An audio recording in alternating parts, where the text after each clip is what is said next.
And I believe, see, the enemy is fighting this message. दुश्मन इस संदेश से लड़ रहा है. Why?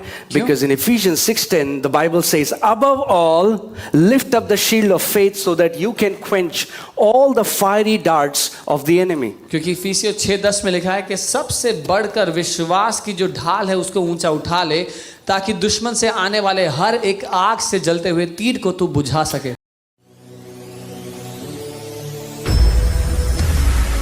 If you are not walking in faith, it's like you're unguarded.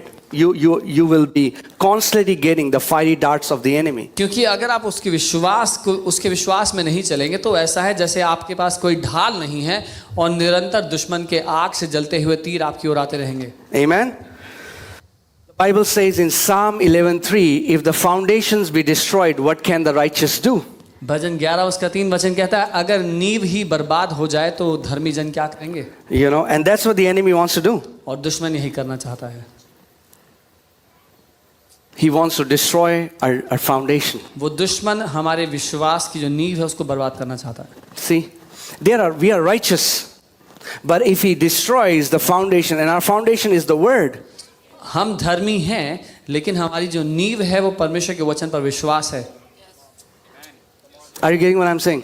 See, there are many people today, they can quote something, they can say, I am the righteousness of God, and it's all true in the word, but if their foundation, the enemy is able to hit their foundation, they can just be professing something and not walking into the reality of it. बहुत से विश्वासी हैं और अगर दुश्मन उनके जीवन में जो नींव है उसको हिला सके तो वो बोलेंगे तो कि वो विश्वासी हैं, लेकिन उसका प्रभाव उनके जीवन में नहीं होगा. Amen. So, hallelujah. Man, it's amazing. Yeah. The Bible says, okay, let me tell you a story. एक कहानी बताता हूँ मैं आपको. So Jesus was sharing a parable to the disciples in Mark chapter 4. मरकुस 4 में यीशु अपने चेलों को एक दृष्टांत बताते हैं. And in that parable he told them about a sower who goes to sow the seed. और इस दृष्टांत में उनको बताते हैं कि एक बीज बोने वाला बीज बोने के लिए गया. But the disciples could not understand what he was saying. लेकिन चेले नहीं समझ पाए कि यीशु ने उनको क्या बताया. So they came to Jesus and they said, we don't understand what you meant. तो वो बाद में यीशु के पास आए और उन्होंने कहा हमें समझ में नहीं आया जो आपने बताया. And in Mark 4:11 Jesus says, hey, to you it has been given to know the mysteries of the kingdom. और मरकुस 4:11 में यीशु उनसे कहता है कि तुम्हें तो दिया गया है कि परमेश्वर के राज्य के भेद को समझ लो. But to those who are outside, लेकिन जो बाहर हैं, everything comes in the form of parables. उनके लिए सब कुछ घुमा फिरा के दृष्टांत के रूप में दिया गया. Parable simply means stories. दृष्टांत का साधारण अर्थ है कहानियां. So hear this. सुनिए. In the Bible, बाइबल में there are mysteries रहस्य हैं and there are stories. और कहानियां हैं. Stories are for everyone. कहानियां सबके लिए हैं. Mysteries are for God's people. रहस्य परमेश्वर के लोगों के लिए. Stories will inform you, but mysteries will transform you. कहानियां आपको जानकारी देंगी, लेकिन वो रहस्य आपको प्रकाशन देंगे. Amen. Stories, you can read all the stories about David, Goliath and all these stories, but there are mysteries. आप सारी कहानियां पढ़ सकते हैं दाऊद गोलियत सबके बारे में, लेकिन रहस्य हैं उनमें. There are mysteries in the word. वचन में रहस्य हैं. And if you will abide in the word, और अगर आप वचन में बने if you will रहें, honor the word, the Lord will open up mysteries to you from his word. अगर आपने वचन का आदर करना शुरू किया तो परमेश्वर वचन का रहस्य आपके लिए खोल देगा. And the Bible says in 1 Timothy 3:9 that Paul says to the deacons, he says, you need to hold this mystery of faith with pure conscience. पहला तिमोथी 3 उसका 9 वचन में पौलुस कहते हैं डीकन्स के लिए कि जो वचन के विश्वास का रहस्य है इसको गंभीरता से संभाल के रखना है. That means faith is what? Say mystery. इसका मतलब विश्वास क्या है? बोले रहस्य. If faith is a mystery, then that means it is not openly available to everyone. अगर विश्वास रहस्य है तो उसका अर्थ है वो सबके लिए खुले में उपलब्ध नहीं है. That's why many people don't understand this message. इसीलिए अधिकतर लोग इस संदेश को नहीं समझते. They think faith is about getting things from God. उनको लगता है विश्वास परमेश्वर से चीजें लेने के बारे में. No, faith is, without faith it is impossible to please God. नहीं, विश्वास के बिना परमेश्वर को प्रसन्न करना असंभव है. Amen. If faith pleases God, then it means it displeases devil. अगर विश्वास परमेश्वर को प्रसन्न करता है तो उसका अर्थ है वो शैतान को नाखुश करता है। And if it displeases devil, then that means he fights this message with everything he can. और अगर विश्वास का ये संदेश शैतान को नाखुश करता है तो उसका अर्थ है वो जो कुछ कर सकता है इस संदेश के विरोध में आकर लड़ने के लिए वो करता है। Amen? And that's why we need, Bible clearly tells us, righteous, the just shall live by faith. इसीलिए बाइबल हमारे से बात करती है जो धर्मी है वो केवल विश्वास से ही जिंदा रह सकता है। Amen? We will live by faith. हम विश्वास से जिएंगे। Amen? Because you see what is happening all around. आप देख लीजिए जो आसपास चलता We है। are living in an hostile environment, एक ऐसे वातावरण में हम जी रहे हैं जो हमारे विरोध में है। right? Everything from, I don't want to name, but things are against us, मैं नाम लेकर बताना नहीं चाहता हूँ हर एक चीज का, लेकिन चीजें हमारे विरोध में हैं। right? But praise God, faith is the victory. लेकिन प्रभु का धन्यवाद हो, विश्वास ही हमारी विजय है। Faith is the victory. विश्वास हमारी विजय है। We were born to walk in victory. हम विजय में जीने के लिए पैदा हुए हैं। Amen? Let's see this scripture. ये वचन देखते हैं। Romans 10, Romi 10 6 to 8. 6 से 8। But the righteousness of faith speaks. किंतु विश्वास से मिलने वाली धार्मिकता बात करती है। Okay, hear this. The righteousness of faith speaks. विश्वास से मिलने वाली धार्मिकता बात करती है। How many बोलती of है। you are righteous? आप में से कितने लोग धर्मी हो? Right? We are righteous today not because of the law. हम आज व्यवस्था या नियम कानूनों के कारण धर्मी नहीं। We are righteous because of our faith in Jesus. हम धर्मी इसलिए हैं क्योंकि हमने यीशु पे विश्वास किया है। Amen? But the Bible tells us that this kind of righteousness, it speaks. Bible कहती है इस तरह की जो धार्मिकता है, जो विश्वास से मिली धार्मिकता है, वो बोलती है। Do not say in your heart, अपने दिल में ये मत कहे who will ascend into heaven? कि कौन स्वर्ग में मेरे लिए चढ़ेगा, That is to bring Christ down. ताकि मसीह को नीचे ले आए। Do not say in your heart, who will go down to abyss? That is to bring Christ back from the dead. अपने दिल में कोई ये ना कहे कि कौन धरती के नीचे उतरेगा ताकि मसीह को ऊपर ले आए। But what does it say? लेकिन क्या कहती है?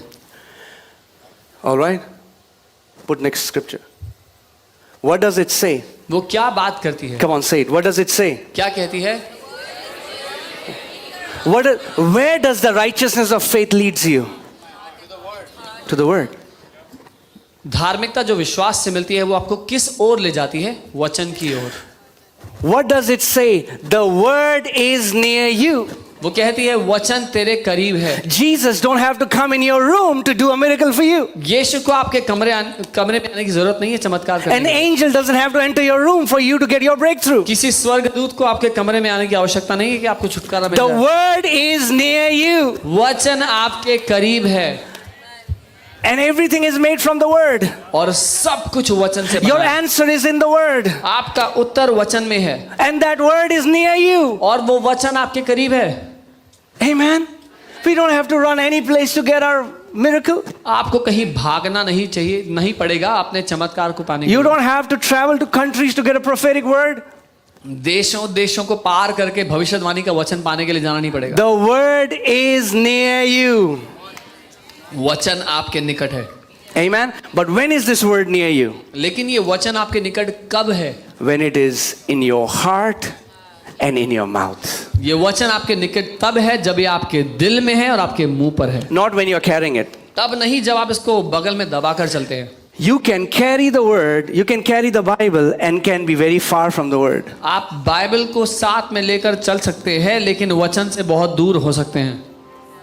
Because it's not the pages and the black and white ink, the black ink on the white pages. क्योंकि ये पन्ने और ये जो सफेद कागज पर काली स्याही से लिखा है वो नहीं। If the power was on these pages, the people who were printing the Bible, they would have been saved. अगर सामर्थ्य इन लिखे हुए शब्दों में होती, इस स्याही के शब्दों में होती तो जो लोग इसको छाप रहे हैं वो उद्धार पा चुके होते। The people who are selling the Bibles in the bookstore, they would have been walking in crazy miracles. जो लोग बुक स्टोर में बाइबल बेच रहे हैं वो अद्भुत चिन्ह चमत्कारों में चल रहे होते। The word is near you when it is in your heart. ये वचन आपके करीब तब है जब ये आपके दिल में छुपा हुआ है, And when the word enters your heart, it comes out of your mouth. और जब ये वचन आपके दिल में भरा होता है तो आपके मुंह से बाहर आता है। The word is designed to take over everything contrary in your life. ये वचन की सृष्टि इस तरह से की गई है कि ये हर उस बात पर जो आपके विरोध में है उस पर हावी हो जाए। Genesis 1:1, in the beginning God created heavens and the earth. उत्पत्ति 1:1 आदि में परमेश्वर ने स्वर्ग और पृथ्वी की The earth रचना was की। without form, void, and darkness was upon the face of the waters. पृथ्वी बेजान और बेडौल और अंधकार में थी और परमेश्वर का आत्मा पानी के ऊपर मंडरा रहा। Holy Spirit, Bible says, was moving upon the waters. Bible कह रही है पवित्र आत्मा पानी के ऊपर मंडराता था उस समय। Holy Spirit moved. पवित्र आत्मा मंडरा And रहा moved था and और मंडरा moved. रहा था और मंडराए जा रहा था। Nothing was happening. कुछ नहीं बदला। You can come to a service where Holy Spirit is moving powerfully. Come on, आप उस सभा में आ सकते हैं जहां पर पवित्र आत्मा भारी रूप से काम कर रहा है And you are blowing shofar, you are waving the banner. You can do all of that. और आप शोफर बजा रहे हैं, आप बैनर हिला रहे हैं, सब You कुछ कर can सकते हैं। enjoy the moving of the Holy Spirit, but nothing changes unless the word is released into the atmosphere. पवित्र आत्मा भारी रूप से काम कर रहा हो सकता है लेकिन कुछ नहीं बदलेगा जब तक वचन नहीं बोला जाएगा। Amen. It was not the moving of the Holy Spirit that released the creation. It was the spoken word of God that the creation. पवित्र आत्मा के मंडराने ने सृष्टि की रचना नहीं की लेकिन जो वचन उसमें बोला गया उससे सृष्टि की रचना हुई। Amen. And I see, this is what I was talking. I was very bold even in Europe. I was telling, this generation is rising up where the young people are just excited for worship. They want to dance, and that's awesome. I also dance. But what I'm saying is, if you don't just dance, you cannot move your mountains by dancing. और मैं वहाँ पे भी Europe में भी यही बात करता कि एक पीढ़ी खड़ी हुई है जो आराधना में नाचती गाती है। अच्छा है, मैं भी नाचता गाता हूँ, लेकिन अपने पहाड़ों के सामने नाचोगे तो कुछ नहीं होगा। You cannot sing songs and move mountains. गाने गा करके पहाड़ नहीं हिला सकते। Jesus said in Mark 11:23, whosoever shall say to this मरकुस mountain. 11:23 यीशु ने कहा जो कोई पहाड़ से बोलेगा कि उखड़ जा, You have to say. आपको बोलना पड़ेगा, You have to say. आपको बोलना पड़ेगा। Otherwise, we can go to meetings after meetings, enjoy all the. नहीं तो आप सभाओं पर सभाओं में जाते रह सकते हैं, जो कुछ हो रहा है उसका आनंद लेते हैं। It can also become like a drug ये एक नशे की तरह बन सकता है because your body loves the presence. क्योंकि हमारे शरीर को पवित्र आत्मा की उपस्थिति Now, बहुत please पसंद don't है। take me wrong. I love to enjoy God's presence. गलत मत समझिए, मुझे प्यार है परमेश्वर की उपस्थिति से। But you can come in a meeting, you can shake, you can cry, you can scream, you can dance, and go home just the way you came in.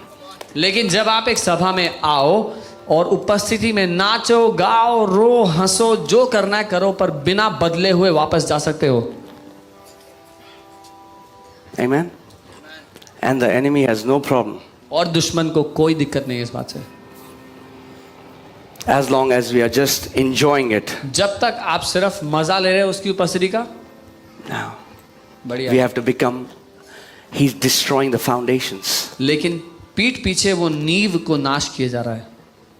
He's like, let me, they can be busy in everything, let me destroy the foundations. और दुश्मन कहता है इनको व्यस्त रहने दो, बाकी सारी चीजों में मैं इनकी नींव नाश करते What रहूं। is the foundation? क्या The है वो नींव? foundation is the word. वो नींव है ये वचन।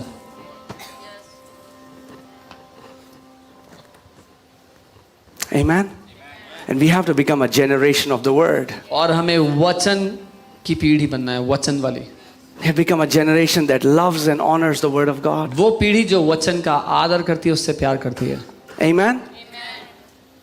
Tell me, every time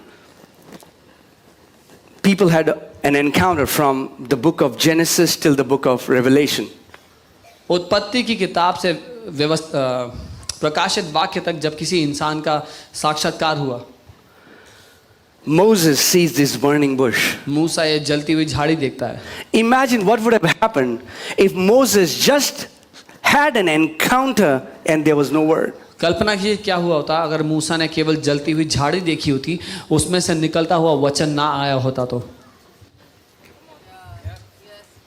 Sometimes we are so excited for these manifestations and they are amazing, but understand, it was not the burning bush. It was the word released in that burning bush experience that made Moses a deliverer of a nation. कई बार हम इतने खुश हो जाते हैं इन सारे साक्षात्कारों के बीच में, लेकिन याद रखिएगा वो जलती हुई झाड़ी ने मूसा को जो बनाया वो नहीं बनाया, लेकिन उसमें से जो वचन निकला उसने मूसा को देश को आज़ाद करने वाला बनाया.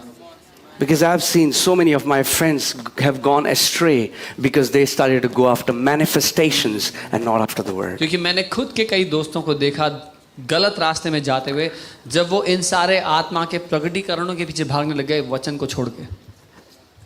What made Abraham the father of many nations? किस बात ने अब्राहम को कई देशों का पिता बना दिया? The word. वचन ने. When an angel came into Mary's room, जब स्वर्गदूत मरियम के कमरे में आया, it was not the coming of an angel, but it was the word that was released to the angel.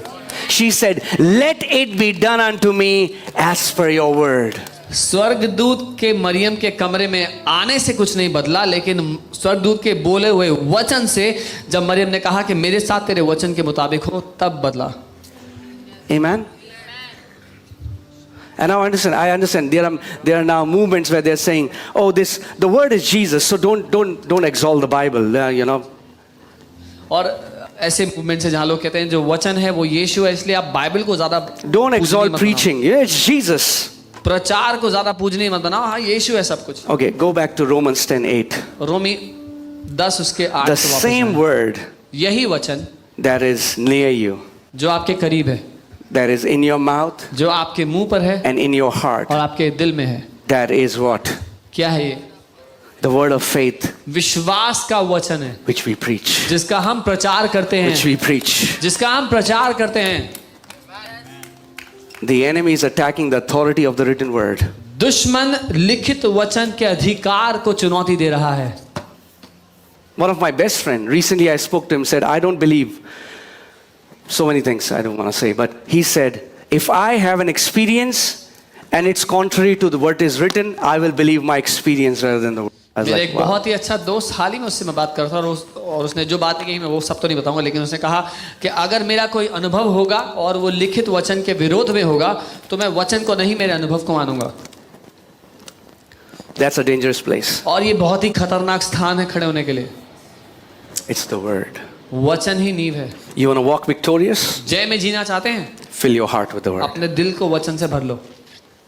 Amen. Seek the word above everything else. हर एक बात से बढ़कर वचन को तलाशो. Amen. Because see, faith is the victory. God doesn't want us to live a life where all your life you are involved in addictions and habits and you're not able to come out of them. No, this is not the life Jesus wants for us. विश्वास ही हमारी जय है. पिता नहीं चाहता कि हम जिंदगी भर जूझते रहें उन बुरी लतों से, उनमें फंसे रहें. वो चाहता है कि हम जयवंत होकर उनसे बाहर आएं. Amen. David says, "Your word have I hidden in my heart so that I might not sin against you." Dawood कहता है मैंने तेरे वचन को अपने दिल में छुपा लिया है ताकि मैं तेरे विरोध में अपराध ना करूं. If the word is in your heart, अगर वचन आपके दिल में छुपा होगा, devil cannot do anything against you. दुश्मन आपके विरोध में कुछ नहीं कर सकता. And devil hates it. और दुश्मन को नफरत है इससे.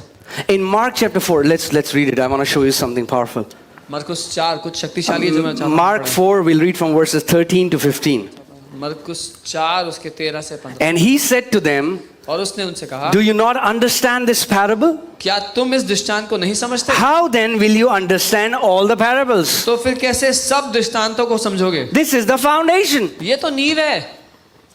If you don't understand the foundation, अगर नींव नहीं समझे you aren't getting anything else. तो और कुछ कैसे मिलेगा? This is the foundation of the parable of the kingdom. ये तो राज्य के कहानियों की नींव की बात है. Amen. And what is the foundation? क्या है वो नींव? A sower goes to sow the seed. The word of God is the seed. वो नींव ये है कि बोने वाला वचन बोने गया और जो बोने वाला बीज बोने गया और जो बीज है वो वचन है. Right? All right. The sower sows the word. वो बोने वाला वचन बोता है. Say the word. बोले वचन. That's all you need to sow. यही बोने की जरूरत है बस. And these are the ones by the wayside where the word is sown. और ये वो हैं जो मार्ग के किनारे बोए गए. When they hear, जब वो उनको सुनते हैं Satan comes immediately. तो शैतान तुरंत आकर उसको चुरा ले जाता है। Why? क्यों?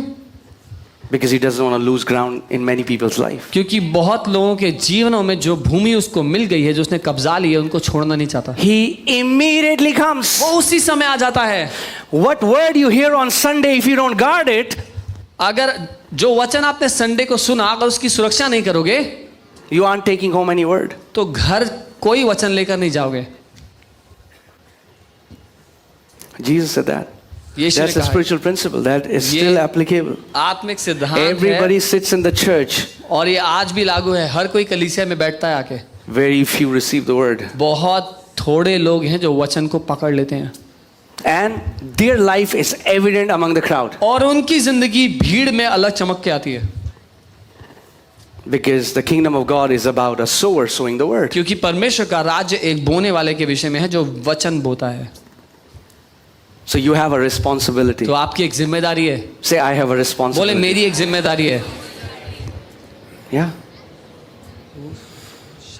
People can come with a critical heart to judge the preaching and no word goes in their heart. लोग आलोचना करने के मन से वचन की आलोचना करने के लिए आ सकते हैं, प्रचार की आलोचना करने के लिए। उनके दिल में कोई वचन नहीं Or उतरेगा। somebody will come with humility and receive the word. The word goes in, will bear great fruit. और वहीं एक व्यक्ति जो नम्रता के साथ आएगा वचन ग्रहण करने के लिए, वचन उसके दिल में उतर जाएगा। Amen. Satan comes immediately and takes away the word that was sown in their hearts. शैतान उसी समय आता है, उनके दिल से जो वचन बोया गया चुरा कर ले जाता है। Why? Because क्यों? he's so afraid. क्योंकि वो बहुत डरता है। He's so afraid. वो बहुत डरता है। He knows a generation should not catch the word. उसको पता है कि इस पीढ़ी को वचन नहीं पकड़ना है, पकड़ने If देना है। one person अगर एक इंसान becomes hungry for the word, अगर एक इंसान वचन के लिए भूखा हो गया, then gradually he will be kicked out from every area of their life where he's influencing their soul. अगर एक इंसान वचन के लिए भूखा हो गया तो धीरे धीरे करके वो शैतान को अपने जीवन के हर एक क्षेत्र से लात मारकर निकालता चला जाएगा। And he knows it. और उसको पता है ये बात। The Bible says in Psalm 119, 130, verse 130, that the entrance of your word gives light. भजन 119 30वें वचन कहता है कि तेरे वचन का प्रवेश करना प्रकाश को ले आता है। Amen.